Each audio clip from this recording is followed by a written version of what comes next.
Ini fenomena yang sekarang kita hadapi di dunia ini. Islam KTP. Kemudian apapun Islam, tapi keimanannya, ketakwaannya ketika dia bergaul, berbisnis, atau dia berbicara dengan yang lain-lainnya, dia tanggalkan Islamnya. Kenapa?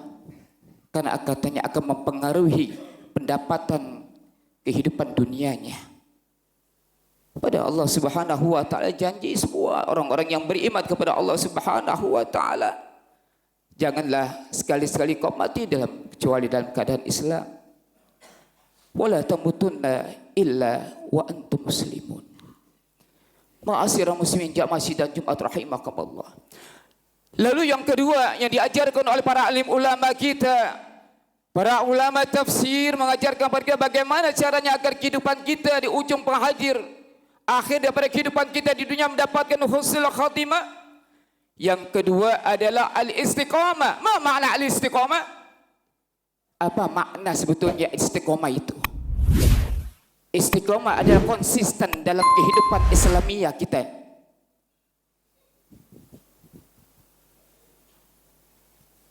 Selalu terus bertambah keimanan, ketakwaan kita kepada Allah Subhanahu wa taala.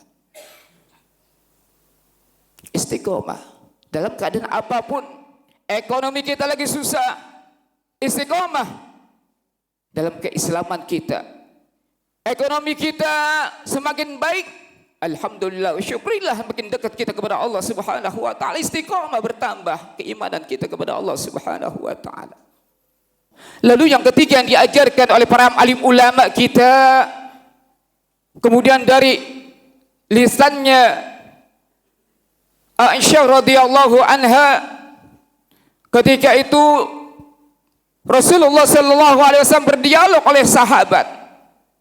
Lalu sahabat itu bertanya, ya Rasulullah, ya Rasulullah, ini adalah tentang istiqomahnya Rasulullah sallallahu alaihi wasallam. Sahabat bertanya, ya Rasulullah, kenapa rambutmu ya Rasulullah sudah memutih?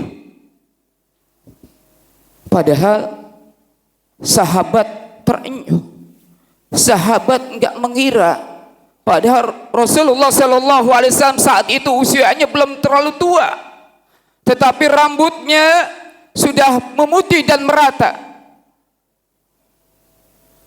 Lalu bertanya lagi sahabat, itu kenapa ya Rasulullah? Apa faktornya ya Rasulullah?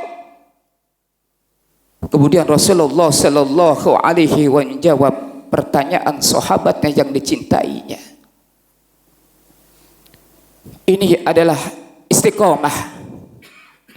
Istiqomah dalam Islam, dalam perjuangan untuk meraih daripada husnul khatimah yang Allah sudah siapkan kepada kita. Kemudian Rasulullah sallallahu alaihi wasallam memberikan gambaran kepada kita, marilah sama-sama kita istiqomah dalam Islam, dalam beriman kepada Allah Subhanahu wa taala dimanapun kita berada, dengan harapan mendekatan rahmat dan maghfirah dari Allah Subhanahu wa taala, menjadi hamba-hamba Allah Subhanahu wa taala yang beruntung ketika berhadapan Allah Subhanahu wa taala, bukan menjadi orang-orang yang rugi ketika berhadapan dengan Allah Subhanahu wa taala, kembali kepada Allah.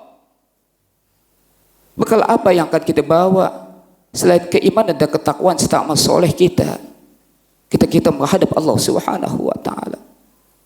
Lalu yang ketiga yang diajarkan, yang keempat diajarkan oleh para ulama tafsir, kasratut doa. Perbanyak doa kita kepada Allah Subhanahu wa taala, sang pemilik alam semesta ini.